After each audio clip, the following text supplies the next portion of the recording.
पद्धत आहे ती खरंच मी तेवढी अगदी प्रामाणिकपणे सांगतो की मी तेवढी अंगीकारलेली नाहीये, पण ते करायला पाहिजे हे वारंवार मला वाटत होतं आणि नेहमी असं वाटायचं. म्हणजे कदाचित मी त्या दिवशी यांना सगळ्यांना तेच सांगत होतो की तुमच्यातलं स्किल आहे ना हे तुम्हाला कळत नसतं, हे तुमच्या समोर जी व्यक्ती बसलेली असते त्याला कळत असतं की तुमच्यामध्ये स्किल काय, आणि तो जे सांगतो ना ते जर तुम्ही व्यवस्थित फॉलो केलं की बाबा तो काय म्हणतोय, तो मला वाईट का बोलला, तो मला चांगलं का बोलला, या गोष्टी जर आपण ऑब्झर्व केल्या आणि त्याच्याप्रमाणे जर आपण मार्ग जर पुढचा सुरू केला तर मला असं वाटतं की आयुष्यामध्ये आपण तुम्ही खूप चांगले उद्योजक आहातच, तर आपण सगळे एक चांगल्या लेवलला उद्योजक अजून मोठ्या क्षेत्रामध्ये बनू शकतो. सो माझ्याबद्दल जर सांगायचं झालं तर मी एक 5 मिनिटात तुम्हाला सांगतो. मी परवा त्यांना सांगितलं मला हे सगळं आवडत नाही सांगायला, मी काय होतो. प्रत्येक मोठा माणूस हेच सांगत असतो की म्हणजे मी मोठा नाहीये तरी पण हे सांगत असतो की मी कसा चाळीमध्ये राहिलो, मी कसं दूध टाकलं, मी कसं पेपर टाकलं, हे सो अशा सगळ्या गोष्टींमध्ये परवा मी पण थोडा भावनिक झालो आणि म्हटलं त्यांना मी सांगणार नाही, पण तरी पण अगदी थोडक्यात सांगतो की तो प्रत्येकाचा भाग आहे ना. म्हणजे त्याला त्या परिस्थितीमधून जावं लागलं ही काय त्याच्या आई वडिलांची चुकी नव्हती, कळलं की नाही, पण ती परिस्थिती होती आणि ती तुम्ही म्हणजे घेतलीत आणि पुढे गेलात. आता त्याच्यानंतर तुम्ही मोठे कसे झालात तर तुमच्या स्किलमुळे, तुमच्या टॅलेंटमुळे तुम्ही मोठे झालात, हे सगळ्यात पहिलं आपल्याला कळलं पाहिजे. आणि त्याच्यासोबत असलेली तुमची इमानदारी आणि तुमचं जे एथिक्स आहे या गोष्टीमुळे आपण मोठे होत असतो. सो साधारण अगदी शॉर्टकट मध्ये सांगतो तुम्हाला, परवा डिटेलमध्ये सांगितलं. 95-96 ला काही कारणानिमित्त आई बाबा, मी 12वीला असताना गावी गेले, त्यांच्या पायाला लागलं म्हणून. बाबा त्यावेळेला 3,500 रुपये पगार घेत होते एका कलामा फॅक्टरीमध्ये आणि ते टर्नर फिटर होते. मग म्हटलं आता करायचं काय. आमच्याकडे एक आमची पुतणी होती, ती दुपारी जेवण करून ठेवायची, मग तेच रात्री येऊन खायचं. मग परत रात्री समोरच्या वहिनीला फोन करायचा की अगं भात घालून देव, हे करून देव. सो हे सगळं चालू होतं. पण तेव्हा असं डोक्यात आलं की आपल्या खाण्याची व्यवस्था करण्याकरता काहीतरी करायला पाहिजे. मग एक झुणका भाकर घेतली. त्यापूर्वी पेपर टाकले होते, दूध टाकले होते, हे पण काय घरात गरज होती म्हणून टाकले नव्हते, ते आमच्या आईने आम्हाला दिलेलं ट्रेनिंग होतं की सकाळी 5 वाजता उठलं पाहिजे म्हणून पेपर टाकायला जा. शाळा 12ची आहे, जर तू झोपून राहिलास तर तुला वाईट सवयी लागतील आणि मग त्याच्यातून जे 2 पैसे यायला लागले तेव्हा कळायला लागलं की धंदा आणि नोकरी आणि पैसे याच्यामध्ये काय मजा असते, जे आपण आज सगळेजण बघतोय, बरोबर आहे. सो मग ते झुणका भाकर घेतलं. मग त्याच्यातून एका व्यक्तीकडे कामाला राहिलो. मग स्टॅम्प ड्युटीची कामं करायला लागलो. त्यांना माहिती असेल की आता त्यांनी मगाशी सांगितलं की, आणि खूप ॲप्रिशिएट करतो मी की 1800 डॉक्युमेंट्स 2 दिवसामध्ये जर त्यांनी केली असेल तर हॅट्स ऑफ आहे.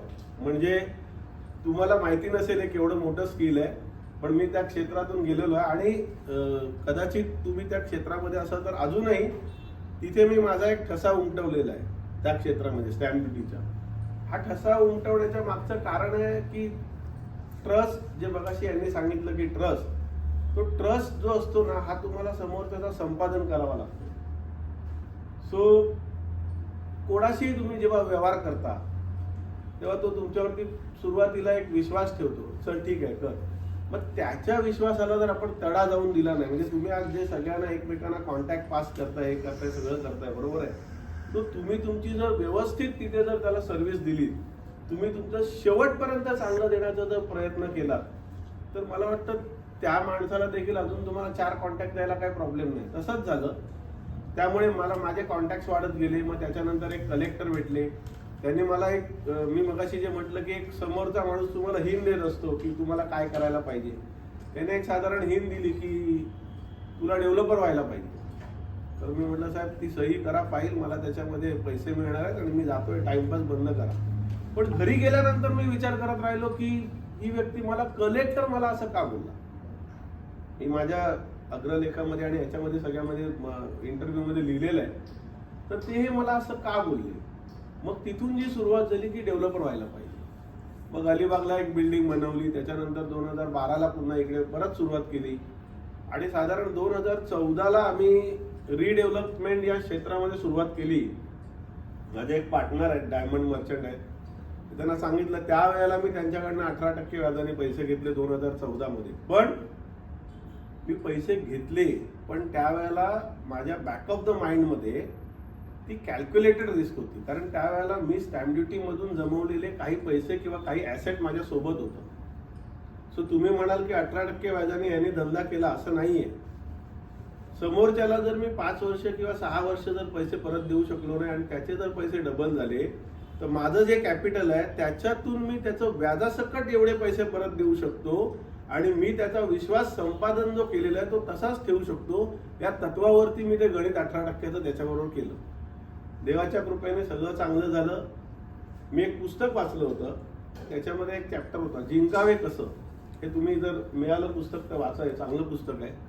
त्याच्यामध्ये पहिल्याच चॅप्टरमध्ये रतन टाटांबद्दल त्यांनी दिलेलं आहे. आणि तुम्हाला जर बिझनेस करायचा असेल तर त्याच्यामध्ये एक टीप दिलेली आहे की तुमचा बिझनेस सुरुवातीच्या 3 वर्षामध्ये कधीच प्रॉफिटला येत नाही. जो बिझनेस ताबडतोब प्रॉफिटला येतो त्याचं पुढे काही खरं नसतं, असं ते म्हणतात. म्हणजे रतन टाटाजी म्हणतात, मी नाही म्हणत. तर 3 वर्षामध्ये कदाचित तुम्हाला लॉस होईल किंवा तुमचं फक्त व्याज निघेल. पुढल्या 5 वर्षामध्ये तुम्ही जी टाकलेली अमाऊंट आहे कॅपिटल, ती तुमच्या हातात येईल. आणि 5 वर्षानंतर तुमचा बिझनेस जर मल्टिप्लिकेशनने पुढे नाही गेला तर तो बिझनेस तुम्ही बरोबर चालवत नाही, असं त्याचा अर्थ असतो. आणि मी त्याच गुणसूत्रावरती 2014ला 14 करोड रुपये बॉरो केले. 14 करोडचं 14 करोड रुपये व्याज 2019ला दिलं, 18-19ला दिलं. त्यावेळेला मी 6 करोड रुपये लॉस होतो. त्याच्यानंतर थोडा धीर धरला. 2021ला आमची कंपनी आम्ही जवळजवळ 25-30 करोड रुपये प्रॉफिटमध्ये आलो. मी हे उदाहरण पैशाच्या ह्याने तुम्हाला देत नाहीये, फक्त का देतोय, कारण मी जे सांगितलं ते तुम्हाला कळलं पाहिजे म्हणून. आणि 2023-24ला तेच आमचं जे प्रॉफिट होतं ते अराउंड 125 करोड वरती गेलं. सो मी जे सांगितलं त्याला तुम्ही मॅच करा, मी जे म्हणतोय ते, तर तुमच्या लक्षात येईल मी तुम्हाला काय सांगितलं. तर अशा पद्धतीने बिझनेसचे काही नुसके आहेत किंवा बिझनेसचे काही हे आहेत, महत्वाचे विषय आहेत. तर मी म्हटलं मी किती बोलणार ना. तुम्हाला काय जर मला विचारायचं असेल किंवा तुम्हाला जर काय वाटत असेल किंवा यांना आपण क्रॉस क्वेश्चन करावे किंवा काही असेल तर तुम्ही मला विचारू शकता, मी त्याला उत्तर देईन. थँक्यू. बोला. सर्वप्रथम महाराष्ट्र बिझनेस क्लबच्या वतीने सचिन गुंजाळ सरांचं पहिल्यांदा मनपूर्वक स्वागत. इथे सर्वजण जे आहेत ते आपापले धंदा किंवा व्यवसाय वाढवण्याकरता आणि एकमेकांची ओळख वाढवण्याकरता एकत्र येतो असं आम्ही समजतो. जसं तुम्ही सकाळी पेपर लाईन आणि दूध लाईन टाकत होता, सकाळी इथे 7 वाजता येणं ही सुद्धा काही जणांना कष्टाची गोष्ट असते. अनेक जण त्यातल्या खूप लांबून येतात, त्यामुळे ते घरातनं कुठेतरी 5:30-6 वाजता निघतात तेव्हा इथे येऊ शकतात. हा एक भाग आहे. तर याच पहिला प्रश्न माझा तुम्हाला या गोष्टीकडे आहे की मी स्वतः माझे अनेक विद्यार्थी असे बघितले, त्यातलं एक नाव तर मंगेश राव मला चांगलं आठवतं की आई वडील गेलेले होते, वयाच्या 3ऱ्या वर्षी आई वडील गेलेले होते आणि विजयचंद्र बिल्डिंग मध्ये दूध आणि पेपर लाईन तो टाकायचा.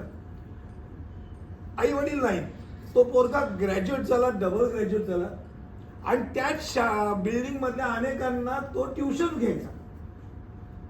म्हणजे ही गोष्ट होऊ शकते. तर त्याच कुठेतरी एक वेगळी तार छेडली म्हणा.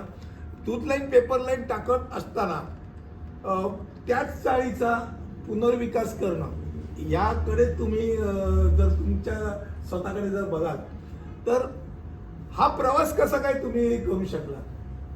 आता तुम्ही बोललात, पण हा प्रवास, कारण का तो शेवटी एक मानसिकता असते की मी आज एक दूध आणि पेपर लाईन टाकणारा, मी स्वतःला किती नाही हो म्हटलं कष्ट करणारा व्यक्ती आहे, तो कष्टकरी असतो. आणि कष्टकरी व्यक्ती हा व्यावसायिक होतो, त्यावेळेस ते एक टोटल माइंडसेट चेंज झालेला असतो. तर हा माइंडसेट तुम्ही कसा काय चेंज करू शकला. मला असं वाटतं की असा माइंडसेट तुम्ही काही चेंज करायचा असतो किंवा काही असतं असं काहीच नसतं. म्हणजे मी थोडासा वेगळ्या पद्धतीने तुम्हाला सांगतोय. जसं जसं तुम्हाला तुमच्या आयुष्यामध्ये टप्पे येत जातात तसं तसं तुम्ही त्याच्यावरती ऑटोमॅटिकली तुमचा मेंदू आणि तुमची आकलन शक्ती जी आहे ती त्याच्यावरती तुम्हाला उत्तरं देत जाते. मी एक पॉइंट लिहून ठेवला होता. सगळ्यात महत्त्वाचं मी त्या दिवशी पण यांना सांगितलं की तुमच्याकडे सायकोलॉजी आणि लॉजिक या गोष्टीचा चांगला अभ्यास असला पाहिजे.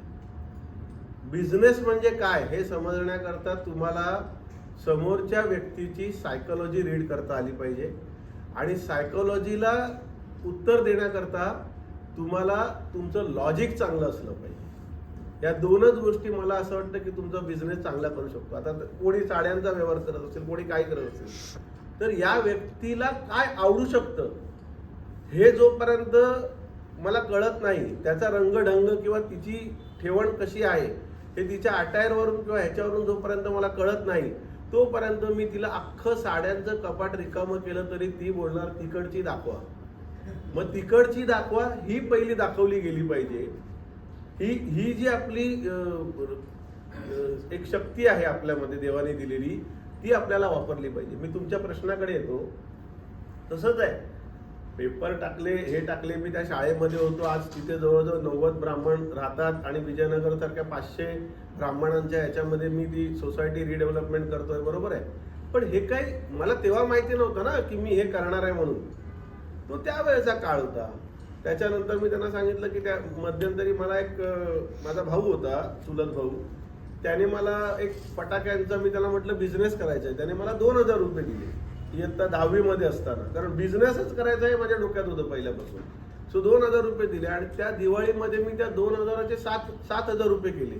मग तेव्हा ती डोक्यात अशी ट्यूब पेटली, अरे धंदा म्हणजे मजा आहे.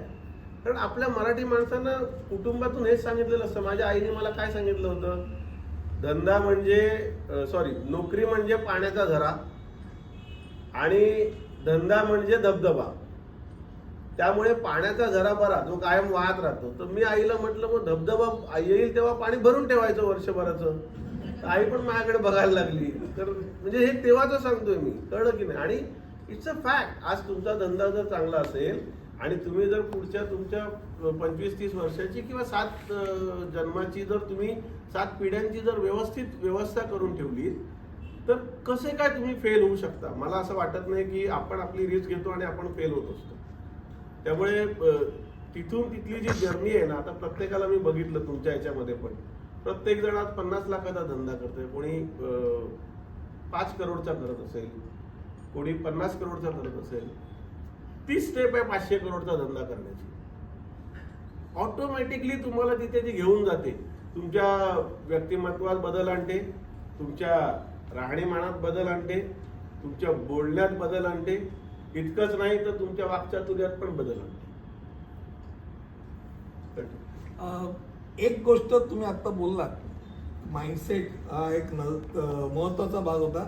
आईने जे तुम्हाला सांगितलं नळ आणि धबधबा, अनेकांचे घरातले लोक सांगतात बघ धंद्यात मराठी माणूस पडतो. आता पडतो ही गोष्ट जी आहे ना, आपल्यामध्ये लोकांच्या मनामध्ये ती भीती असते की बाबा आपण धंद्यात चालतो धावतो हे वाक्य नव्हतं, धंद्यात पडतो हे वाक्य बोलतो. पण एक गोष्ट नक्की, जसं तुम्ही पण मगाशी सांगताना एक गोष्ट अधोरेखित केली की 5 वर्षामध्ये काही प्रॉफिट होत. तुम्ही कर्ज घेतलं आणि कर्ज घेऊन ज्यावेळेला धंदा करायला माणूस शिरतो त्यावेळेला कर्जाच्या डोंगराखाली कसा अडकला जाऊ नये आणि काय करावं, कुठचा तो एक पॉइंट असतो की ज्या पॉइंटच्या वेळेला माणसाला लक्षात यावं की बाबा आपण बॅकस्टेप घ्यावी का पुढे जावं. करेक्ट. हा खूप चांगला प्रश्न आहे. म्हणजे माझ्या आजच्या नोट्समध्ये मी काही पॉइंट लिहिले होते, त्याच्यामध्ये हा एक विषय मी लिहिला होता, successful reason, risk and ethics. So त्याला तुम्ही आता जे विचारलं ते असं आहे, काल माझ्याकडे एक बँकवाले आले होते. तर त्यांनी मला सांगितलं की एवढ्या एवढ्या रेट ऑफ इंटरेस्टने आम्ही तुम्हाला पैसे देऊ. मी म्हटलं बरोबर आहे. पण जर समजा हा चष्मा, मी तुम्हाला बिल्डिंग लाईनचं उदाहरण देत नाही, मी तुम्हाला एक वेगळं उदाहरण देतो. समजा हा चष्मा बनवायला मला कळतंय की मला 100 रुपये खर्च आहे, आणि जर हा 100 रुपये खर्च माझ्याकडे करायला 50 रुपये नाही आहेत, म्हणजे आता खिशात नाही आहेत, कारण 50 रुपयेच मॅन्युफॅक्चरिंगची सुरुवातीला लागणार, बाकीचे पैसे तुम्हाला विकून पण येऊ शकतात अर्ध प्रोडक्ट तयार झाल्यानंतर आमच्या लाईनमध्ये. तर 50 रुपये माझे नाही आहेत, तर मला पहिलं 50 रुपयावरती किती इंटरेस्ट पडतंय, मग ते 12×5 = 60, 6 रुपये माझं जर इंटरेस्ट पडतंय तर माझी कॉस्ट झाली 106 रुपये, बरोबर आहे. मग हा चष्मा माझा वर्षभराने जर अज्झम करायला पाहिजे की तो कितीला विकला जाईल, त्यावेळेला माझ्याबरोबर धंद्यामध्ये किती कॉम्पिटिटर असतील, त्यावेळेला असे चष्मा बनवणाऱ्या किती कंपनी भारतात आलेल्या असतील, या सगळ्याचा अभ्यास करून तुम्हाला डिसाईड करायला लागेल कितीही झालं काही झालं तरी हा चष्मा किमान 106 रुपयाला मी विकेन. कारण 100 रुपयामध्ये तुम्ही तुमच्या फॅक्टरीची कॉस्ट जोडलेली असते, 100 रुपयामध्ये तुम्ही तुमचं रेम्युनरेशन जोडलेलं असतं, 100 रुपयामध्ये तुम्ही तुमचे ओव्हरहेड जोडलेले असतात. So this is a final product cost. आणि ते 100 रुपये किंवा ते 50 रुपये तुमच्याकडे नाही आहेत म्हणून तुम्ही बँकेकडून बॉरो करता. सो ती 106 रुपयाची कॉस्ट ही तुम्हाला जोपर्यंत कन्फर्मेशन देत नाही, म्हणजे नो लॉस नो प्रॉफिट या तत्वावरती मी धंदा केला, 1 वर्ष मी रिस्क घेतली, पण माझ्या डोक्यात जर असेल की नाही 106 तर मिनिमम येतील, पण 125 रुपये येऊ शकतील, तर 125 रुपये आले तर वरचे 19 रुपये तुमचं प्रॉफिटच आहे की. मग आपण याला रिस्क म्हणतो, पण ही ऍक्च्युअली बघायला गेलं तर ही कॅल्क्युलेटेड रिस्क आहे. नंबर 1. नंबर 2, जे मी मगाशी सांगितलं ते तुम्हाला मी परत सांगतो आणि माझे विचार तुम्हाला सांगतो. ज्या वेळेला मी 14 करोड रुपये घेतले, त्यावेळेला माझं कॅपिटल अराउंड माझ्या हातामध्ये, म्हणजे तुम्ही नंबरने जाऊ नका, 14 लाख घेतले तर त्याला ऍझम करा काय असेल, तर 14 करोड रुपये जेव्हा घेतले तेव्हा माझ्या हातामध्ये 30 ते 40 करोड रुपयाचं ऍसेट होतं, बरोबर आहे. स्वतःने कमवलेलं ऍसेट होतं, याच्यामध्ये फॅमिलीचं कोणतंही ऍसेट नव्हतं. कारण मी 2014ला सुरुवात केली माझ्या बिल्डिंग लाईनला, आणि 2005-06 पासून मी स्टॅम्प ड्युटीचं काम करतो. तुम्हाला माहिती आहे त्याच्यामध्ये पैसे आहेत का नाही आहेत ते, बरोबर आहे. सो मी 5-10 वर्षामध्ये जे काही कमवलेलं होतं, सो मी त्यावेळेला काय विचार केला आता देखील की मी लॉस किती करू शकतो, सहन करू शकतो. मी या माणसाला 14 करोडचे 14 करोड रुपये जर दिले व्याजाने परत, तर मला 7 करोड रुपये माझ्या 50% मध्ये येतील, म्हणजे माझं 40 करोड रुपयाचं कॅपिटल 33% वर येईल, बरोबर आहे. 14 इंटॅक्ट असतील याचा मी प्रयत्न करेन, म्हणजे मोडी डुबणार नाही कुठे, कळलं की. म्हणजे हे 50 रुपये तुमचे जे आहेत ना ते डुबले नाही पाहिजे, कळलं. तो व्याजाचा लॉस तुम्ही सहन केलात, आणि जर तो तुम्हाला दिसत असेल की मी त्याच्यातून परत उभा राहू शकतो किंवा त्याच्यातून मी पुन्हा माझं नवीन विश्व चालू करू शकतो, तर मला वाटतं अशा रिस्क आपण वेळोवेळी घेतल्याच पाहिजे. आणि राहिला मराठी माणूस गुजराती माणूस असं मी काही मानत नाही. मराठी माणसाला घरातूनच शिकवलं जातं की तू बे के बेचा पाढा बोल आणि हे बोल. मी एक्झाम्पल देतोय, बरोबर आहे. म्हणजे ते पाढेच आपल्याला शिकवले जातात, प्रवाहाच्या विरुद्ध जा. पण असं नाही प्रवाहाच्या विरुद्ध जा म्हणजे एखाद्या नदीला पूर आलाय आणि तुम्ही त्याच्यातून मला सांगितलंय सचिन गुंजारी प्रवाहाच्या विरुद्ध जा, तर ते पूर आलेल्या नदीमध्ये गेलात तर तुम्ही वाहूनच जाणार आहात, बरोबर आहे. पण प्रवाहाच्या विरुद्ध जा म्हणजे कॅल्क्युलेटेड रिस्क घ्या. आज पर्पजली, म्हणजे मी एक अगदी मस्करीचा भाग समजा किंवा असं समजा, मी हा तुम्हाला मेसेज देण्याकरता मला माहित होतं आणि मीच सरप्राईज झालो, म्हणजे फसलो म्हणा किंवा काय झालो, पण तरी पण मी जिथे आहे तिथेच आहे. मी ठरवलं होतं की तुम्ही सगळे ब्लेझर मध्ये असणार, मी म्हटलं मला कॅज्युअल मध्ये जायचं. हा मेसेज पाठवण करण्याकरता, कळलं की नाही, की प्रवाहाच्या थोडं विरुद्ध जा. ते सगळेजण जे करतायत ना ते करू नका. पण मी कपडे तर घातलेत ना, प्रवाहाच्या विरुद्ध जायचं म्हणजे मी कपडे काढून आलो असतो तर ते काय ऍक्च्युअली करेक्ट नव्हतं, कळलं की नाही. सो प्रवाहाच्या विरुद्ध जा म्हणजे कॅल्क्युलेटेड रिस्क घ्या. आता कोविड आलं होतं, कोविड तुमच्यापैकी किती जणांनी त्या कोविडचा फायदा घेतला, किती पर्सेंट आहेत तुम्हीच बघा, किती पर्सेंट आहेत. 100% लोकांनी कोविडचा, आपण बिझनेसमन आहोत. बिझनेसमन हा रिस्क घेतल्याशिवाय मोठा होऊ शकत नाही.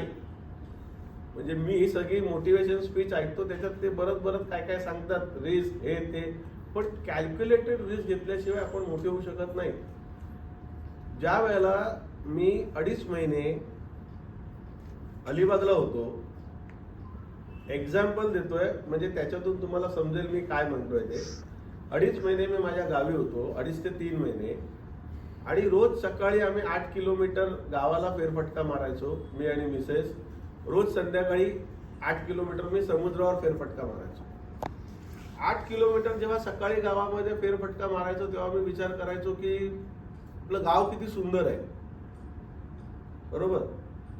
संध्याकाळी जेव्हा मी 8 किलोमीटर समुद्रावर फेरी मारायचो तेव्हा मी बघायचो की रणवीर कपूर आलाय, सलमान खान आलाय, अजून कोणीतरी आलेत समुद्र किनाऱ्यावरती, त्यांच्याबरोबर 4 अजून हिरो हिरोईन आहेत, अजून 4 लोक आहेत, ते कुठल्या बंगल्यावर थांबलेत, काय झालेत, काय डोक्यात आलं असेल माझ्या, तुम्ही सांगा. काय अजम्पशन तुम्ही करू शकता, कोणी गेस करू शकता का काय डोक्यात आलं असेल, सांगा. सर तुम्ही कन्स्ट्रक्शनमध्ये तुम्ही प्लॅन केलं असेल की सेकंड होम आपली ते सेकंड होम डेस्टिनेशन त्यांना भेटून दिलं पाहिजे. बरोबर, तुम्ही जवळ आहात थोडे, अजून काय आलं असेल. आता त्याने हिंट दिली आहे, तुम्ही समजू शकता. मी जमिनीचा व्यवहार करणारा मी डेव्हलपर आहे, बरोबर आहे. माझ्याकडे काही पैसे हातात होते. पहिला थॉट माझ्या डोक्यात हा आला की इथे जमिनीचे भाव वाढणार,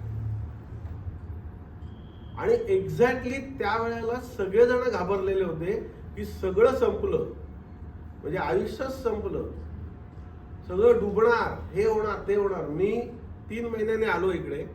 मी माझ्या पार्टनरला सांगितलं मी एक जमीन बघितली, आपण घ्यायची आहे. पागल हुआ आहे, गुजराती माणूस आणि समोर मराठी माणूस आहे, लक्षात ठेवा. हा, पागल हुआ है, बोलो क्या हुआ, अरे मर जाएंगे, ये हो जाएगा, वो हो जाएगा. बोलो नहीं आप गलत जा रहे हो, वो जमीन लेना चाहिए. तो बोले नहीं नहीं तेरे को लेने का है तो ले. मैं बोलो देखो मैं आपको पूछ रहा हूँ. तो बोले नहीं मेरे को नहीं करने का है. मी तिथे 18 एकर जमीन 50 करोड रुपयाला घेतली. समोरच्याला माझ्या खिशात अर्धे पैसे असताना त्याला कन्व्हिन्स केला, तुला गरज आहे नाही तर तुझी जमीन बँक घेऊन जाते, बरोबर आहे, मी तुला त्याच्यातून बाहेर काढतोय. सो मला माझ्या टर्म्सवरती, हा खूप मोठा विषय आहे, लक्षात ठेवा. तुम्ही धंदा करताना तुमच्या टर्म्सवरती धंदा करायला पाहिजे.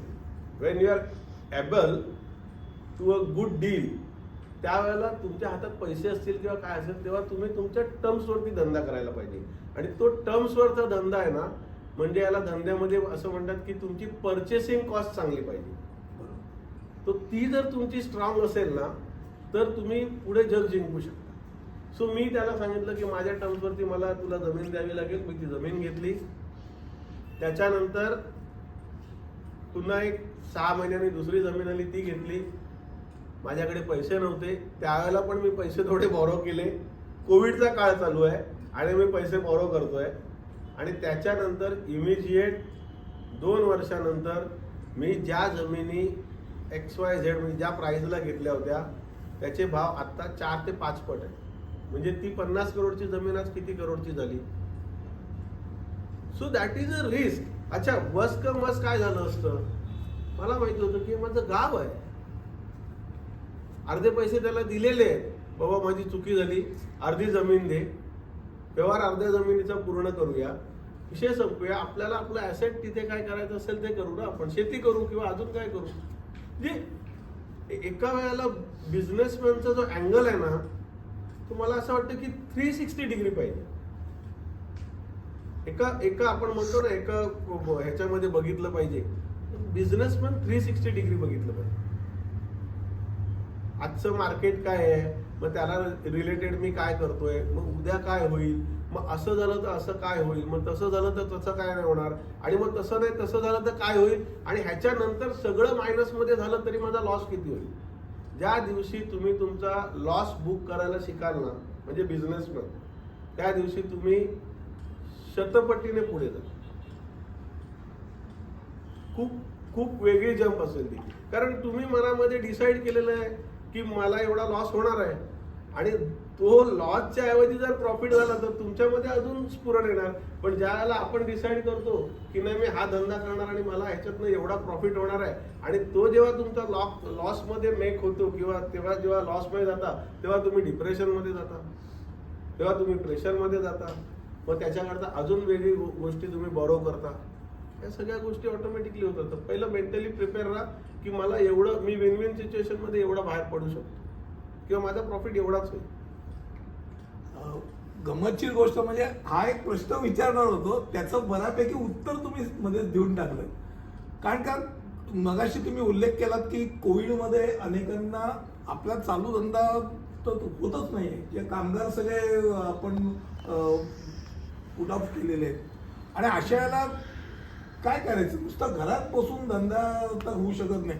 मी असे माझे मित्र बघितले की तो इंजिनियर आहे आणि त्यांनी मासे विकले सोसायटीत आणि जेवढा त्यांनी त्याच्या माश्यांमध्ये टाकलं त्याच्यापेक्षा 5 पटीने त्यांनी कमवलेली. तर हा एक भाग काम मिळत नाही, काम मिळत नाही हा एक भाग, आणि काम करतोय पण नफा मिळत नाही. या दोन्ही गोष्टींमध्ये आपला बिझनेस माइंडसेट हा शाबूत ठेवायचा. हे तुमच्याकडनं आम्हाला ऐकायला आवडेल की ह्या ह्याच्यामध्ये म्हणजे मला XYZ गोष्ट आहे पण काम होत नाहीये, ते काम मिळत नाहीये किंवा काम करतोय पण नफा होत नाहीये. पण असं असताना सुद्धा डाऊनफॉल मध्ये सुद्धा माइंडसेट जिवंत कसा ठेवायचा, बिझनेस माइंडसेट. कारण का बऱ्यापैकी मी गुजराती किंवा पटेल समाजांमध्ये बघतो की त्यांच्या बाकी समाज असतो तो समाज मागे उभा राहतो आणि आपल्याकडे दुर्दैवाने जरा डाऊनफॉल सुरू झाला ना की बघ मी म्हटलंच होतं ना की तू पडणार आणि पाय खेचायला. म्हणजे दोन माइंडसेट समाजाच्या प्रवृत्ती आहेत की सामाजिक प्रवृत्ती आहे की आपल्यामध्ये कोण वर चालला असेल ना तर काहीतरी उलटा पुलटा धंदा करूनच केलेला असेल आणि पडल्याचा मी बोललोच होतो. असा माइंडसेट जो असतो बिझनेस माइंडसेट डाऊनफॉल मध्ये कसा जिवंत ठेवायचा हा ऐकायला आवडेल. खूपच ट्रिकी आणि मस्त प्रश्न विचारलाय तुम्ही मला. म्हणजे मी पण थोडा आजपर्यंत असा प्रश्न कधी ऐकला नव्हता. खूप चांगला प्रश्न आहे. असं आहे की तुम्ही ना नेहमी निसर्गाला फॉलो करा. प्रत्येक गोष्टीमध्ये तुम्ही निसर्गाला फॉलो करा. मी त्या दिवशी त्यांना सांगितलं की जगात असे फार कमी राजे होऊन गेले की जे नेचर आणि सृष्टी या गोष्टीला फॉलो करत करत मोठे झाले. त्याच्यातले आपले एक शिवाजी महाराज आहेत. तुम्ही किती जण शिवाजी महाराज वाचता, किती ऐकता मला माहिती नाही, पण मला खूप प्रचंड वेळ आहे. मी ऐकत असतो, हल्ली ऑडिओ सगळं ऐकत असतो त्यांचं. म्हणजे बेडेकरांचं, वानखेड्यांचं, जाधवांचं सगळ्यांचं ऐकत आणि प्रत्येक ह्याच्यामध्ये ना वेगवेगळं मला कळत जातं. सो तसं मी तुम्हाला इथे जस्ट सांगेन. निसर्ग इथे मी का शब्द वापरला, असं अख्ख्या तया हयातीत होऊ शकत नाही की तुम्ही एक गोष्ट करताय आणि त्याला ऍक्शन होत नाही. असं होऊच शकत नाही. मी हा मोबाईल फेकला तर ह्याच्यावरती काहीतरी होणार आहे. Is it or not? बरोबर आहे. तसंच आपल्याला निसर्गाने दिलेली ही नाही की ऍक्शन वरती रिॲक्शन होणारच आहे. मग तुम्ही जी ऍक्शन करताय त्याच्यावरती रिॲक्शन मात्र होत नाही. हा तुमचा पहिला प्रश्न आहे. आणि दुसरा प्रश्न तुमचा हा आहे की रिॲक्शनच्या ऐवजी ती त्याचा म्हणजे बॅड इम्पॅक्ट होत आहे, म्हणजे मी लॉस करतोय. बरोबर आहे. मग दोनच गोष्टी आहेत. तुम्ही कुठे चुकताय ह्याचं तुम्हाला वारंवार सिंहावलोकन करावं लागेल. सिंहावलोकन म्हणजे सिंह देखील 4 पावलं पुढे चालल्यानंतर मागे वळून बघत असतो की माझ्या मागे कोणी हे नाहीये ना, किंवा माझ्यावरती कोणी अटॅक करणार नाहीये ना, किंवा मी सेफ आहे की नाहीये. मग सिंह जो जंगलाचा राजा आहे तो जर हे करतो, परत आला निसर्ग तिथे, लक्षात ठेव. तो जर हे करतो तर आपण तर एक प्राणी आहोत, साधे सूक्ष्म प्राणी आहोत. बरोबर आहे. मग मला एक सांगा, तुम्ही एखादं प्रोडक्ट बनवताय पण ते प्रोडक्ट सक्सेस होत नाही किंवा ते विकलं जात नाही, म्हणजे आयदर त्या प्रोडक्टमध्ये प्रॉब्लेम आहे, आयदर तुमच्या मार्केटिंगमध्ये प्रॉब्लेम आहे, आयदर जे मी मगाशी सांगितलं की तुमची परचेस कॉस्ट महाग झालेली आहे. आणि म्हणून ते तुम्ही आता X + Y या किमतीनेच ते विकलं पाहिजे, बरोबर आहे. पण लोकांना ते पटत नाही. It is not value for money. ही वेगवेगळी कारणं आहेत, ती तुम्हाला शोधावी लागतील प्रत्येकाला, की माझं प्रोडक्ट का विकलं जात नाहीये, मी कुठे मागे पडतोय. मग कधीतरी असं पण आहे की जे तुमचं कुठे थांबलं पाहिजे.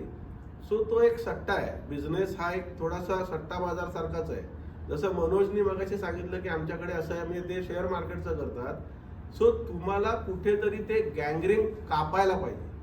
म्हणजे माझ्याकडे समजा 500 युनिट पडलेले आहेत आणि माझी कॉस्ट त्याची 5 लाख रुपये आणि मला माझं एक्सपेक्टेशन प्राइस आहे ते 7.5 लाख रुपये किंवा 6 लाख रुपये आले पाहिजे, बरोबर आहे. पण ते नाही होत आहे. ह्या सगळ्या गोष्टीमध्ये एकच विषय आहे फक्त की मी पैसे बॉरो केलेले आहेत आणि माझे पैसे वाढत जाणार, कारण व्याज कधी थांबणार नाहीये. इन दॅट सिच्युएशन तुम्हाला आता या सगळ्या गोष्टी प्लस आहेत की माझं प्रोडक्ट पण चांगलं आहे, माझा माल पण चांगला आहे, माझी मार्केटिंग पण चांगली आहे, तरी पण होत नाहीये. इन दॅट सिच्युएशन तुम्ही गँगरिंगला कापलं पाहिजे. 5 लाखाच्या कॉस्टमध्ये काय लॉस बुक करायचं आहे, 50,000 रुपये लॉस बुक करायचा आहे, 4.5 लाखाला माझं प्रोडक्ट दे, मी त्याच्यातून नवीन परत काहीतरी निर्माण करेन आणि मी माझं म्हणजे मी कदाचित तेवढी मोठी डेअरिंग परत करणार नाही. मग मी थोडासा मागे रिव्हर्स येईन, मी काहीतरी अजून कॅल्क्युलेटर, पण निदान मी जर थांबलो तर माझं घर पण उद्या राहणार नाही. या गोष्टीची तुम्हाला प्रत्येक वेळेला सकाळी बसून पेन पेन्सिल घेऊन सांगड घालावी लागते. मी अजूनही एवढा मोठा बिझनेस करत असताना देखील माझ्या धर्मपत्नीला विचारा तुम्ही फोन करून, ती म्हणते सकाळी तुमचं पेन पेन्सिलने काय चालू असतं. ती माझी आकडेवारी किंवा येणाऱ्या प्रोजेक्टवरती, कारण त्या टाइम पिरियडमध्ये ना तुमचा ब्रेन तुम्हाला एक एक आयडिया देत असतो. जेव्हा तुम्ही नॉर्मली सकाळी उठता आणि तुम्ही फ्रेश होऊन जेव्हा बसता टी कॉफी करायला आणि जेव्हा आपण पेपर वाचतो त्या वेळामध्ये तुम्ही एक गोष्ट लक्षात घ्या की तुमचा ब्रेन तुम्हाला खूप चांगल्या आयडिया देत असतो आणि त्या खाजवून त्याच्याकडून काढल्या पाहिजेत.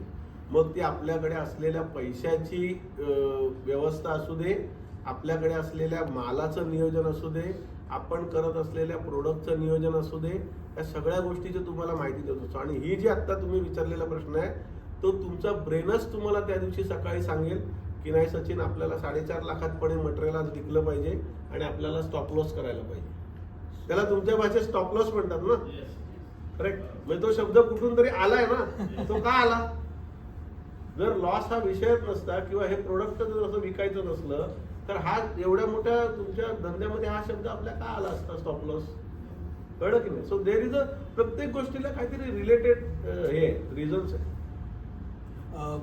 खूप सुंदररित्या उत्तर दिलं. एक गोष्ट नक्की आहे की तुम्ही मगाशी उल्लेख केलात, तुम्ही राजा शिवछत्रपतींचे सुद्धा भक्त आहे असं लक्षात येते.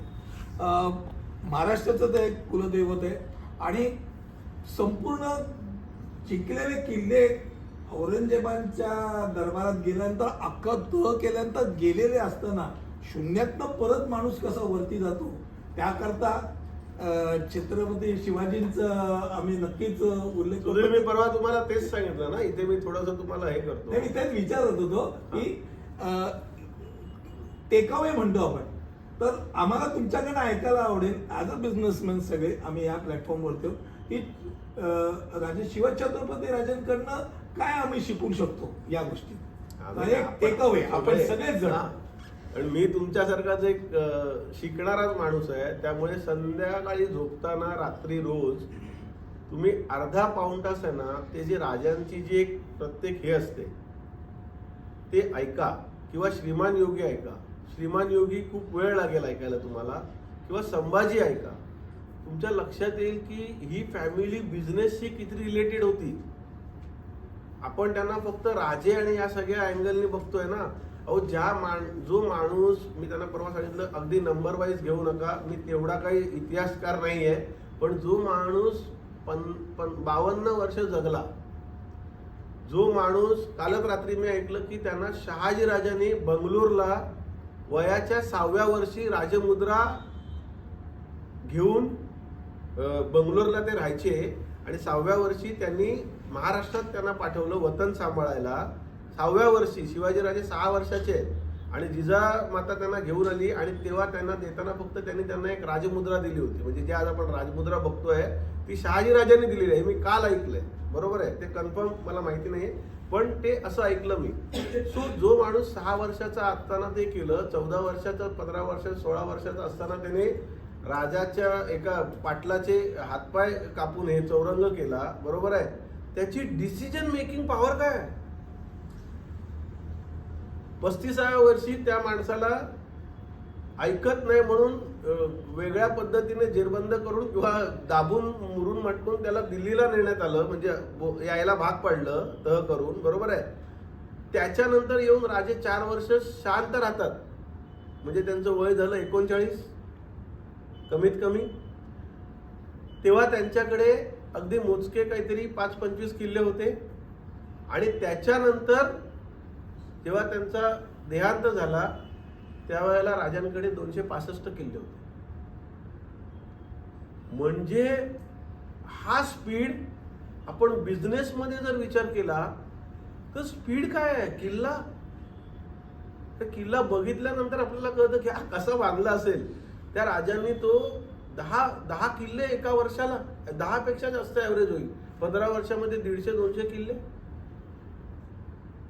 पण हे पॉसिबल आहे ना, त्यांनी केलं ना. ऍट अ टाइम ह्याला कामाला लाव, त्याला कामाला लाव, हे कर, ते कर. या सगळ्या गोष्टीचं नियोजन कसं केलेलं आहे, हे नियोजन बॉस अंगावरती काटा आणणारा विषय आहे. म्हणजे अगदी तुम्ही ऐकल्याशिवाय मी एक्सप्लेन नाही करू शकणार तुम्हाला, मी तेवढा फार मोठा नाहीये. पण तुम्ही बिझनेस करताना आजपासून किमान अर्धा तास शिवचरित्र जर ऐकलं आणि त्याच्यातला बिझनेसला उपयुक्त असलेला जर भाग तुम्ही ऐकला, बाकी सगळं मरू दे, ते नाही ऐकायचं आपण.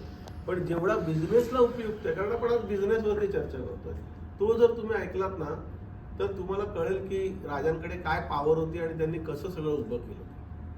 त्यामुळे त्यांना दिलेलं शिक्षण, त्यांनी उभं केलेलं आरमार, त्यांनी उभं केलेल्या होड्या, एका वेळेला एक माणूस किती गोष्टी ऍट अ टाइम करतो. मी मगाशी म्हटलं ना तुम्हाला, ऍट अ टाइम 360 डिग्री तुम्हाला बघता आलं पाहिजे. किल्ले घ्यायचे आहेत तर फक्त लढाया करून किल्ले घ्यायचे, चला ठीक आहे. अहो एका बाजूला नेव्ही उभी करतायत, बरोबर आहे, जिंजीचा बंदोबस्त करायला, एका बाजूला सुरत लुटतायत 3 वेळा, बरोबर आहे, कारण पैसे पण आले पाहिजेत. हा, एका बाजूला सगळीकडे माणसं पेरतायत, म्हणजे औरंगजेबाच्या इथे. एका बाजूला त्यांना माहिती आहे सह्याद्री जरी असला तरी त्याच्या इथे पण त्याच्या पुढे नंतर मला काहीतरी बॅरिकेड उभं करायला पाहिजे, म्हणून तिकडे त्याचे नियोजन करतायत परत वेगळं काहीतरी. सो एवढं ऍट द मुमेंट. आणि मला माहिती नाही तुमच्याकडे, पुन्हा आपण थोडं बिझनेसकडे येऊया या विषयाला धरून. तुमच्याकडे किती, प्रत्येकाकडे स्टाफ किती आहे ते मला माहिती नाहीये, परंतु मी जे फॉलो केलेलं आहे ते मी तुम्हाला सांगतो. मी राजांचा सगळ्यात महत्वाचा गुण एक फॉलो केलेला आहे. माझ्याकडे अष्टप्रधान मंडळ आहे. मी राजा नाही, पण माझ्याकडे अष्टप्रधान मंडळ आहे. माझ्याकडे म्हणजे आज 8 असे शिलेदार आहेत. मी म्हणाल तेव्हा ऑफिसला या, मी ते तुम्हाला दाखवेन. असे आमचा एक ग्रुप आहे, 8 असे शिलेदार आहेत.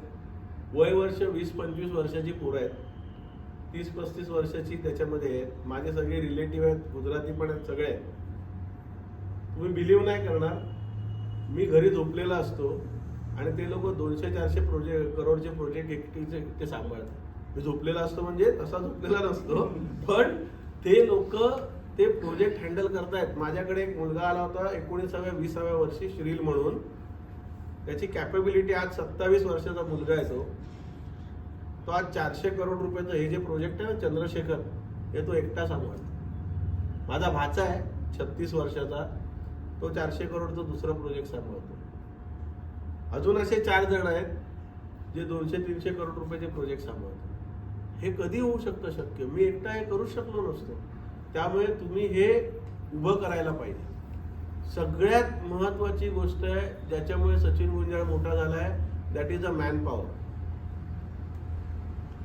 तुम्ही सगळ्यांनी, उद्योजकांनी मॅन पॉवर उभी करायला पाहिजे. माझं गणित ह्याला कळेल, माझं हे त्याला कळेल, कळू दे ना, काय प्रॉब्लेम आहे? ह्याच्यावरती मी एक स्वतःचा बनवलेला प्रिन्सिपल आहे. I don't know whether it is correct or wrong. समजा मी एखाद्या माणसाला मोठा केला किंवा त्याच्याबरोबर मी पण मोठा होतो ना, आज तो 400 करोडचा प्रोजेक्ट करणार तर मला पण आणि त्याला पण 2 पैसे मिळणार आहेत आणि उद्या त्याने त्याचा बिझनेस चालू केला. आणि जर तुम्ही त्याला, ते गुजराती लोक करतात ते मी तुम्हाला सांगतो, जर तुम्ही त्याला न भांडता एक चांगले बिझनेसमन म्हणून जर तुम्ही त्याला धंदा त्याचा सेट करून दिला आणि त्याच्याबरोबर जर तुम्ही पार्टनरशिप केली, तुम्हाला कळलंय नाहीतरी हा चाललाय, बरोबर आहे, तर त्याला उद्या तुम्हाला जर हे करायचं असेल तर बाबा हे माझे 25 करोड रुपये घे आणि तू हा बिझनेस कर, बरोबर आहे. त्याच्याकडे तेव्हा कॅपिटल तर नसतो, तो तुम्ही नाही दिलं तर कुठला तरी दुसरा सचिन मुंजाळ शोधणार. असे 10 सचिन मुंजाळ आहेत की ज्यांना माहिती आहे की हा सचिनकडे होता तर हा एबल आहे, तर ह्याला मी पैसे देऊन ह्याला मी आता कॉप करतो. मग तुम्हीच तो रोल करा, तुम्ही त्याला थोडासा फायनान्स करून त्याला मोठा करा, त्याच्याबरोबर तुम्ही पार्टनरशिप करा.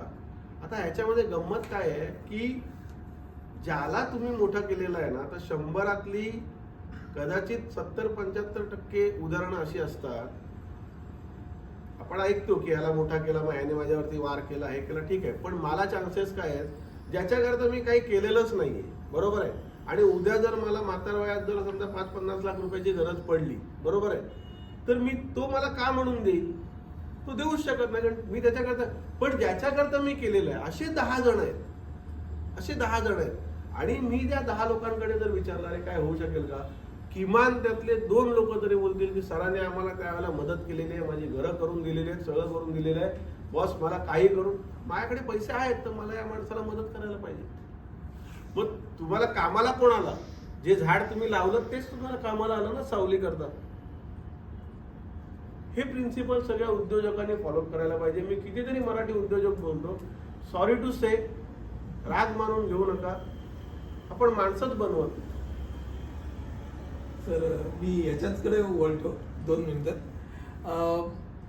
खूप सुंदररित्या तुम्ही एका गोष्टीचा उल्लेख केला ज्याला आम्ही जेवीज म्हणतो, की अनेक जण 2 एकाच धंद्यातले नसतील, जोडे अलीकडचे पलीकडचे असतील, पण ते एकत्र आले तर एकत्र येऊन मोठे व्यवसाय पण आपल्याकडे खेचू शकतात.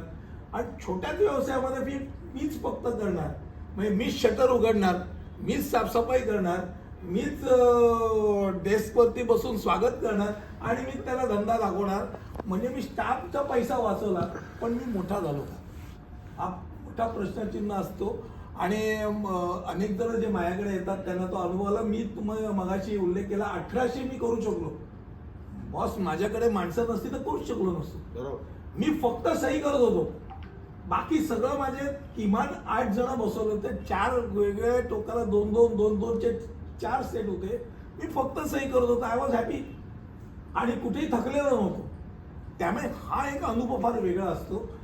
मला सर तुमच्याकडनं जाता जाता हा शेवटचा प्रश्न असं समजा, तुम्ही पार्टनरशिपचा उल्लेख केला की 2 माणसं एकत्र येऊन चांगला व्यवसाय करू शकतात, ही एक पण माइंडसेट असते. जसं प्रोप्रायटरीची माइंडसेट असते तशी पार्टनरशिपची माइंडसेट असते.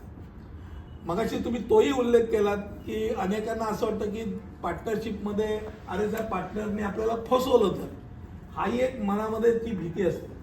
तर सर तुम्ही तुमचा हा अनुभव शेअर नक्की करा असं मला वाटतं की चांगले पार्टनर कसे निवडू शकाल आणि कितपत रिस्क घेऊन पार्टनरशिपमध्ये माणसाने बाहेर पडावं आणि व्यवसाय करावा.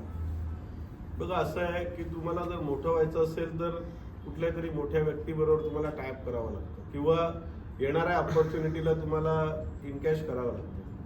So what is the partnership? पहिलं तर मला कोणी सांगू शकेल का की पार्टनरशिप म्हणजे काय आहे?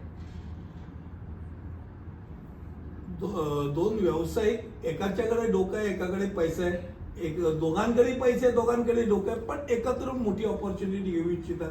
असे अनेक वेगवेगळे प्रकार होऊ शकतात. पण पुलिंग डाऊन, एकाच वेळेला पुलिंग डाऊन करून ऑपॉर्च्युनिटी एनकॅश करण्याकरता समान माइंडसेट असणारी माणसं. हा झाला अगदी बिझनेस माइंडसेट आणि श्रूड बिझनेसमॅन जे असतात त्यांचा अप्रोच, बरोबर आहे. ऍक्च्युली पार्टनरशिप म्हणजे एक विवाह आहे, विवाह किंवा एक संबंध आहे. आपली मुलगी आपण दुसऱ्याच्या घरात जेव्हा देतो तेव्हा आपण काय काय बघतो? त्याच्याकडे किती पैसा आहे बघताय, त्याला किती डोकं आहे ते बघताय का, तो माणूस मनाने कसा आहे ते पहिलं बघतो. म्हणून आपण म्हणतो ना की खानदानी फॅमिली आहे. तर खानदानी फॅमिलीचा अर्थ काय, they have money, they have good, त्यांचे रेप्युटेशन चांगले आहेत, कॉन्टॅक्ट चांगले आहेत, परंतु ते गुंड आहेत, परंतु ते वेगळ्या कंपनीचे आहेत, त्यांचं ड्रग्सचा धंदा करताय. तुम्ही तुमची मुलगी त्याला देणार का? आहे ना, भरपूर पैसा आहे पण असं आहे आणि ड्रग्सचा व्यवहार करतायत, तर आपण आपली मुलगी त्याला देणार नक्कीच का? नाही. सो हेच प्रिन्सिपल आपण सगळीकडे वापरलं पाहिजे. पार्टनरशिप करताना तुम्हाला पहिला समोरच्या व्यक्तीबरोबर 2 मीटिंग, 3 मीटिंग, 4 मीटिंग, 5 मीटिंग, जितक्या मीटिंग तुम्हाला तुमच्या कम्फर्ट झोनमध्ये येईपर्यंत त्याच्याशी कराव्या लागतात. माझ्या बाबतीमध्ये पण हेच झालं. मी ज्या माणसाबरोबर पार्टनरशिप केली त्या माणसाबरोबर मी कुठल्या तरी अनुषंगाने 2012 साली एकत्र आलो होतो आणि 2013 एंडिंगला आमची पार्टनरशिप झाली. सो त्या एका वर्ष, मी म्हणत नाही की हे लगेच तुम्ही असं कसं सर असं नाही होणार, पण हे करण्याकरता तुम्हाला मग तो फास्ट ट्रॅकवरती त्याला रोज भेटावं लागेल, रोज संध्याकाळी काय करताय, कुठे आहात भेटावं लागेल, बोलावं लागेल, बिझनेसचे त्याचे व्ह्यूज समजावे लागतील, पैशाचे त्याचे व्ह्यूज समजावे लागतील, की हा फक्त मनी माइंडेड आहे का, की हा फक्त ह्याला फक्त एम्पायरच उभं करायचं आहे का, की हा काय करू शकतो. उद्या सकाळ मी याचे पैसे घेतले किंवा माझ्याकडे पैसे आहेत मी त्याला पैसे दिले, वाईस वर्सा, दोन्ही पद्धतीने विचार करा. त्याचे पैसे घेतले तरी विचार करायला पाहिजे, माझ्याकडे पैसे आहेत असं मी नाही म्हणत की तुमच्याकडे पण असतील पैसे आणि तुम्ही कोणाला तरी 25 लाख रुपये फायनान्स करणार असाल तर इन दॅट सिच्युएशन माझे पैसे हा कसे सांभाळेल, ह्याला कुठले कुठले छंद आहेत, ह्याला कुठले कुठले नाद आहेत, हा रात्री काय करतो, किंवा ह्याचे वेगवेगळे पैलू काय आहेत, ज्या कपडे कसे घालतो, हा कोणाच्या कपड्यांनी म्हणजे पैशाने हे करतो, कोणा गाड्या कशा वापरतो, ह्या सगळ्या गोष्टींचा तुम्हाला, हा ऍक्च्युली वेगळा विषय आहे, तुम्हाला पटो की न पटो, पण हे फॅक्ट आहे. मी प्रॅक्टिकल माणूस आहे आणि मी तुम्हाला हे सांगतोय, मी बिझनेस माइंडने हे बोलत नाहीये. पण हे जोपर्यंत तुम्हाला कळत नाही की आपला पार्टनर काय करतो, तोपर्यंत त्याच्याशी पैसे घेण्याचा पण व्यवहार करू नका आणि पैसे देण्याचा पण व्यवहार करू नका. नंबर 1. नंबर 2, एकदा तुम्हाला त्या माणसाची खात्री पटली की हा माणूस माझ्या 100 गुणांपैकी एवढ्या गुणांमध्ये बसतोय, मग मी धंदा करतोय. समजा हा धंदा लॉस झाला आणि ह्याचे 14 करोड रुपये मी याला नाही देऊ शकलो किंवा ह्याचा इंटरेस्ट मी याला नाही देऊ शकलो, मी केलेला विचार तुम्हाला सांगतोय, तर हा मला काय हार्म करू शकतो. सो हार्मचे काही टप्पे आहेत. पहिला हार्म, तो श्रूड बिझनेसमॅन आहे, तो तुम्हाला कोर्टात खेचू शकतो आणि मी सांगितल्याप्रमाणे तो धंदा ॲक्वायर करू शकतो कारण तुम्ही बरोबर चालवला नाही, ओके, आणि तो तुमच्यावरती डिमांड करू शकतो. मे बी ते तुमच्याकडे पैसे असतील तर तुम्ही त्याला दिले पाहिजे कारण तुम्ही रूल करत होतात धंद्यावरती, तुम्ही धंदा हँडल करत होतात आणि तुमची चुकी झालेली आहे, तर तुम्ही तो व्यवहार त्याच्याशी व्यवस्थित पूर्ण करायला पाहिजे. संपला विषय. पुन्हा एकदा 10 वर्षांनी तुमची भेट होऊ शकते आणि काहीतरी घडू शकतं, तुम्ही त्याला लाईव्ह ठेवलं, बरोबर आहे. दुसरा विषय असा आहे की नाही, हा इतक्यावरच थांबणार नाही, हा माझं घरदार पण घेऊन जाईल. मग माझ्या डोक्यावरती जर छप्परच नसेल तर मग माझ्या मुलाबाळांचं काय होईल. मग तिथे तुम्हाला विचार करायचा आहे की मी काय करायचं आहे. तो दुसरा कोणाचा विचार नाहीये, तुमचा विचार तुमच्याकडे असला पाहिजे की चला मी धंदा करतोय ना, माझी घरदार पण देण्याची तयारी आहे. 2. नंबर 3, हा इथे पण थांबणार नाही, हा माझा जीव घेऊ शकतो. तिथे पण तुम्हालाच विचार करायचा आहे. म्हणजे पार्टनरशिप करणारा माणूस आपल्याशी कसा वागू शकतो या गोष्टीवरती जर तुम्ही त्याला मार्क दिलेत, संधी पण देऊ शकतो आणि त्याच्यानंतर डेफिनेटली असे पण आहेत, एकदम शेवटचा म्हणजे चांगला पर्याय तुम्ही सांगितलात की हा माणूस कदाचित त्याचे 25 करोड रुपये गेलेत, चल आता अजून 5-10 करोड रुपये मी टाकतो आणि मी पण स्वतः धंद्यामध्ये लक्ष देतो, सचिन हा धंदा आपण परत उभा करूया, तर त्याला संधी देणं म्हणणार. मग तसं पण जर तुम्हाला दिसलं तर का त्या माणसाबरोबर धंदा करायचा किंवा का करू नये हे आपण आपलं ठरवायचं असतं. आणि जे तुमचं मन, मी जसं तुम्हाला सांगितलं की सकाळी उठल्यानंतर तुमचं मन जे तुम्हाला उत्तर देईल, जगाचं ऐका, सगळं करा, सगळं बरोबर आहे, पण आपल्या मनाचं पहिलं ऐकलं. म्हणजे असं नाही की ऐकावे जनाचे आणि करावे मनाचे, पण ती म्हण कुठेतरी आपण इम्प्लिमेंट करायला पाहिजे की बाबा माझं मन मला सांगते ना की या माणसाबरोबर जायला काही प्रॉब्लेम नाहीये, तर मला जायला पाहिजे.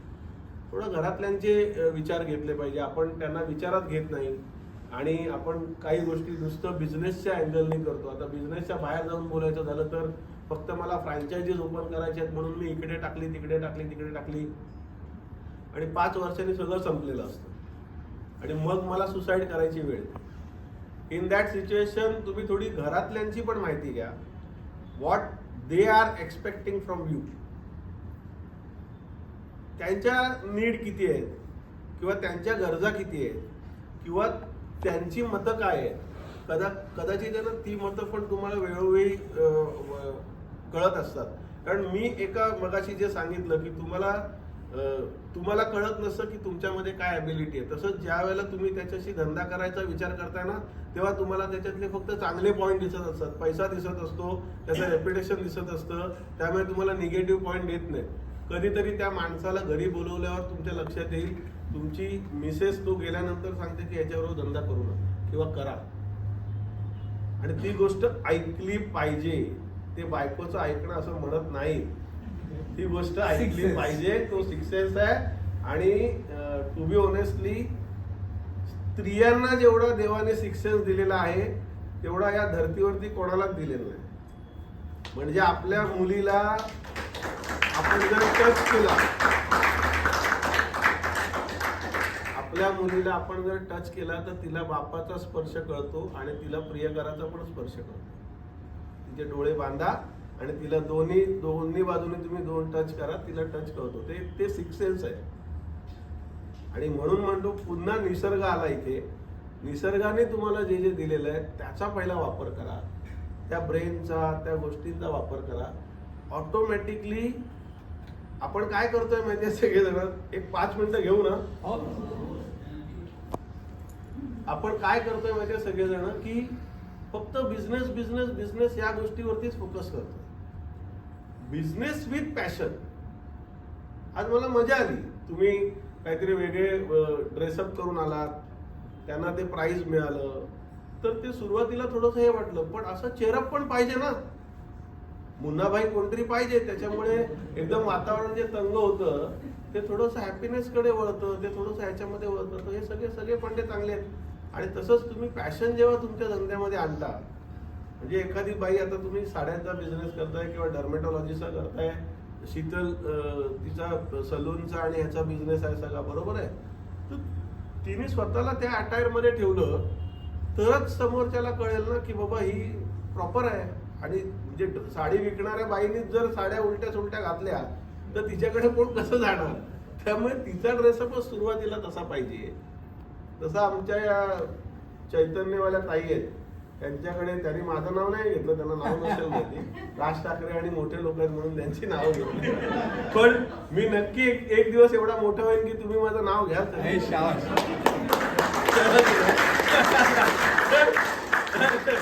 आणि माझं हे पहिल्यापासून आहे की आपण एवढं ॲबल झालं पाहिजे की समोरच्याने आपल्याला हे करायला पाहिजे. असं मागून मिळत नसतं, मी मस्करीचा भाग करतो, पण त्यांच्याकडच्या जेवणाची खरंच टेस्ट चांगली. मी त्यांना कित्येक वेळा सांगितलं, अहो ते बाजूचं दुकान घ्या, मॉन्जिनिस घेतलं की नाही मला माहिती नाही, बाजूला घेतलं ना. हे 4-5 वर्षापूर्वीपासून मी तुमच्याशी, तुम्ही ओळखलात की नाही मला माहिती नाही, पण मी त्यांना नेहमी सांगायचो, अहो तो आता भाडं जास्त बोलतोय. म्हणलो घ्या ना, भाडं कधी देणार आपण, जेव्हा कमवणार तेव्हाच देणार ना, कळलं की नाही. तो आपला एक मायनस पॉइंट आहे. तुम्हाला एक गंमत सांगतो, स्टारबक्स वाल्या माणसाला, म्हणजे टाटा कंपनीला मी 6 महिने असे माझ्या दरवाजात उभं ठेवलं. हा मोठेपणा नाही, पण तसा मोठेपणा आहे. मी माझा गर्वाने सांगत नाही, पण अशा अभिमानाने सांगतोय की स्टारबक्स पार्ल्यात येत नव्हतं.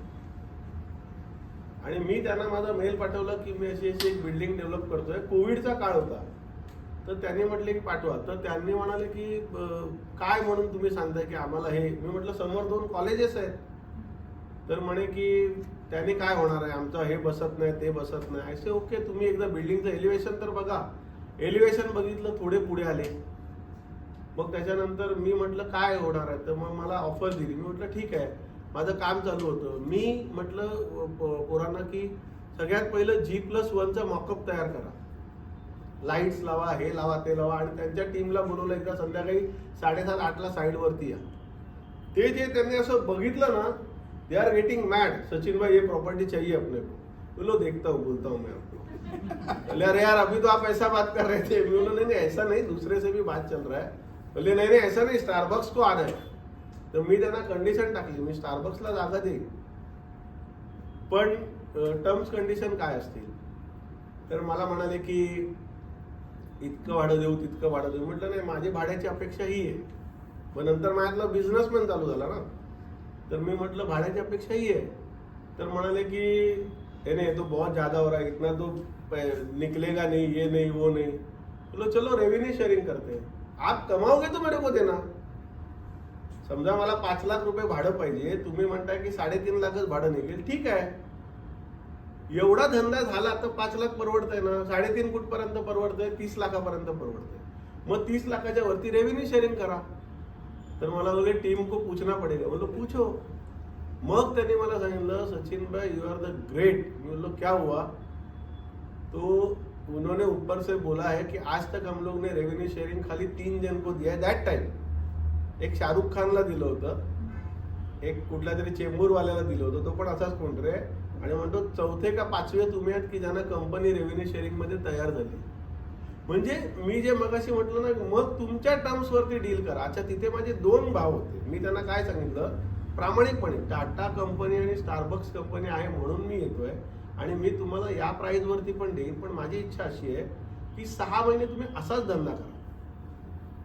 धंदा नाही झाला ना तर मला भाडं नका देऊ, कारण माझी स्वतःची जागा आहे, कुठल्याही बँकेचं लोन नाहीये, बरोबर आहे. त्यामुळे मला काय प्रॉब्लेम नाही, पण धंदा झाला तर माझं जे भाडं आहे ते मला आलं पाहिजे. तर ते म्हणाले नाही नाही ऐसा नहीं होता है, आप रेव्हेन्यू शेअरिंग में जाओ.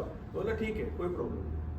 आज पार्ल्यामध्ये स्टारबक्स आणल्यानंतर जो पार्ल्याचा एक वेगळा हे तयार झालाय. आज आम्हाला लोक म्हणतात ना की बॉस स्टारबक्सला कसं आणलं पार्ल्यामध्ये, आणि त्याच्या मागे आज तुम्ही पार्ल्यात या, किती ब्रँड आलेत बघा. एक स्टारबक्स आल्यानंतर त्याच्या मागे किती ब्रँड आलेत तुम्ही हे करा. मी हीच जागा त्यांना पण सांगितली होती, तुम्हाला आठवत नसेल, म्हणजे फार वर्षापूर्वी माझी 2018-20-21ला की इथे आपण एक चैतन्य उभं करूया आणि मग तुम्ही ते अंधेरी वेस्टला उभं केलं, कळलं की नाही. तर हे सेम मी सांगितलं होतं. माझा ना तो एक छंद आहे की बिझनेस डेव्हलप करायचा, याला BD म्हणतात, बिझनेस डेव्हलपमेंट. वाढवत जायचं, म्हणजे असं नाही. पण मी त्यांच्यामध्ये किंवा कोणामध्ये जर केलं असतं ना तर मी त्याच्यामध्ये दखल अंदाजी नाही करणार. आपला रेव्हेन्यू शेअरिंग ठरवा, विश्वासाचा भाग आहे. आज सगळं ERP वर आलेलं आहे, ते पैसे आम्हाला परत मिळतील. तर सांगण्यात तात्पर्य की हे तुम्ही प्रत्येकाने करायला पाहिजे तुमच्या धंद्यामध्ये, जसं जसं जमेल तसं. पहिलं तर माणसं उभी करायला पाहिजे. दुसरी गोष्ट की वाढवायला पाहिजे असं मी म्हणणार नाही. तुम्हाला जेवढं डोक्याला त्रास घेता येईल तेवढंच वाढवा ना. म्हणजे कर्ज मिळतंय म्हणून घेत गेलं आणि त्याच्यानंतर डिप्रेशनमध्ये गेलं असं पण नाही करायचं.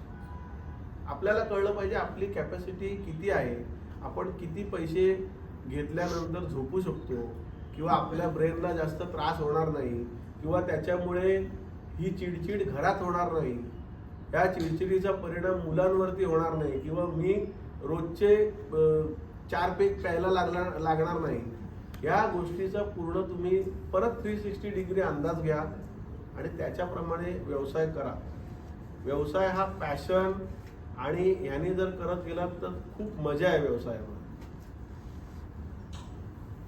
आज आपण फक्त बांधलेल्या याच्याप्रमाणे कंपनी सुट्टी देते त्यावेळेला आपण आपल्या सुट्ट्यांची अरेंजमेंट करतो, पण व्यवसायात तसं नाहीये. तुम्ही मालक आहात. यू कॅन डिसाइड की नवरात्रीला फिरायला जायचंय की दिवाळीला फिरायला जायचंय, कळलं की नाही. सो या गोष्टींमध्ये ती मजा घेता आली पाहिजे व्यवसायामध्ये. आज जे तुम्ही जी मोठी मोठी नावं बघताय ते सकाळी 2-2, 3-3 तास जिमला असतात. आता कदाचित आपल्या सगळ्यांचीच ती स्टेज झाली नसेल, नाही तर उद्या सकाळपासून जिम जॉईन कराल, तसं नाही झालं पाहिजे. पण आपल्याला काय कळलं पाहिजे की एक ठराविक हे झाल्यानंतर, कॅपिटल उभं झाल्यानंतर किंवा ठराविक तुमची एक क्षमता तयार झाल्यानंतर आपल्याला काही गोष्टी सोडता पण आल्या पाहिजे, एन्जॉय करायला पाहिजे. सोडता आल्या पाहिजे म्हणजे काय, आज मी 400 करोडचे प्रपोजल सोडलेत ना, पण माझं लक्ष आहे, आज मी दुपारी 2ला ऑफिसला जातो ते 7 वाजेपर्यंत असतो, पण 5 तासामध्ये मी 50 तासाचं काम करतो. That is the management. ती मॅनेजमेंट जर सगळ्यांना करता आली तर मला वाटत नाही की तुम्ही जसं म्हटलंय ना की मी बनवतोय पण माझं विकलं जात नाहीये, किंवा मी बनवतोय पण मला यश येत नाहीये. नो डाऊट, एक शेवटची गोष्ट आणि महत्वाची गोष्ट तुम्हाला सांगतो आणि मी थांबतो. नो डाऊट की मेहनतीबरोबर नशिबाचा भाग खूप इम्पॉर्टंट आहे, जो आपण मानतो नाही मानत. आणि आय ॲप्रिशिएट टू कदम की त्यांच्यासारखेच काही वास्तुविशारद मला लाभलेले आहेत आणि ज्यांनी सांगितल्याप्रमाणे मी काही गोष्टी चेंज करत गेलो. आमचे एक रशेश शाह म्हणून, एक तुम्ही ओळखत असाल रशेशला, त्यांना आम्ही जेव्हापासून आमच्यामध्ये इन्व्हॉल्व केलं की काय असतं, वास्तू म्हणजे काय आहे, सायन्स आहे आणि आपण सायन्सच्या अगेन्स्ट करत असतो आणि त्याचे इम्पॅक्ट आपल्यावरती होत असतं आणि ते तुम्हाला त्या गोष्टी करेक्ट करून देतात. सो एनर्जी आली की ऑटोमॅटिकली तुम्ही बूस्ट झालात आणि बूस्ट झालं ज्या ठिकाणी पॉझिटिव्ह वातावरण आहे तिथे व्यवसाय चांगला होणारच आहे. हे सांगायला काय कुठल्या मोठ्या ज्योतिषशास्त्राची गरजच नाहीये. माझ्या दुकानात जर फ्रेग्रन्स चांगला असेल तर माणूस 5 मिनिटाच्या इथे 10 मिनिटं उभा राहणार आहे, पण तो जर कुठल्या तरी सडलेल्या बाजूचा वास येत असेल तर त्याला घ्यायचा आहे, तो पण उभा नाही राहणार. हे सांगायला कोणाची गरज आहे का ज्योतिषाची? मग तेच ते लोक जे करतात ना ते आपण वापरलं पाहिजे, त्या गोष्टींचा आपण उपयोग करून घेतला पाहिजे आणि त्याच्याप्रमाणे जे मी शेवटला सांगणार होतो की नशिबाचा भाग एक आहे.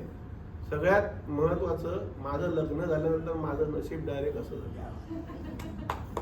त्यामुळे ती आज येणार होती पण तिला हे सगळं जमत नाही, म्हणजे कुठे हे करायला वगैरे, त्यामुळे ती म्हणाली मी नाही तुम्ही जा. तर तो एक नशिबाचा जो भाग आहे ना तो सगळ्यांकडेच कदाचित नसतो. कारण मला जे लोक भेटतात, आज माझे खूप मोठ्या लेवलचे लोक ओळखीचे आहेत किंवा सगळं आहे, पण प्रत्येक जण हेच म्हणतो की सचिन, ज्या पिरियडमध्ये तुम्ही हे उभं केलेलं आहे ना, इट इज नॉट पॉसिबल. म्हणजे 15 वर्षामध्ये, 10-12 वर्षामध्ये 14-15 बिल्डिंग कम्प्लीट करून, वेगवेगळ्या बिल्डिंग कम्प्लीट करून रिडेव्हलपमेंटचे प्रोजेक्ट त्यांना रिटर्न करणं हा खूप मोठा टास्क आहे. म्हणजे लोकांना 5-5, 10-10 वर्ष एक बिल्डिंग बांधता येत नाही अडचणींमुळे. सो त्या गोष्टीला पण कुठेतरी नशिबाची साथ आहे. थोडं आपण जे काही बाकीचं करतो देवा धर्माचं ते पण थोडंसं हे करायला पाहिजे असं माझं मत आहे वैयक्तिक. मी तुम्हाला सांगणार नाही तुम्ही करा किंवा नका करू, पण ते करायला पाहिजे. एनिवेज, एक गोष्ट नक्की सगळ्यांच्या वतीने मला सांगायला आवडेल की सचिन गुंजाळ सर हे अथर्वचे व्यावसायिक म्हणून किती आहेत हा वेगळा भाग, पण उत्तम वक्ते नक्की आहे. कारण का सगळ्यांना तुम्ही एक प्रकारे गुंतून ठेवलं तुमच्या बोलण्यामध्ये. हा एक हळूचकन वेगळा व्यवसाय करायला हरकत नाही. तुमच्याकडे सगळं येतं तसं तुम्ही एक चांगला वक्ता पण म्हणत जाता. सर, सगळ्यांच्या वतीने तुमचं मनपूर्वक धन्यवाद. थँक्यू.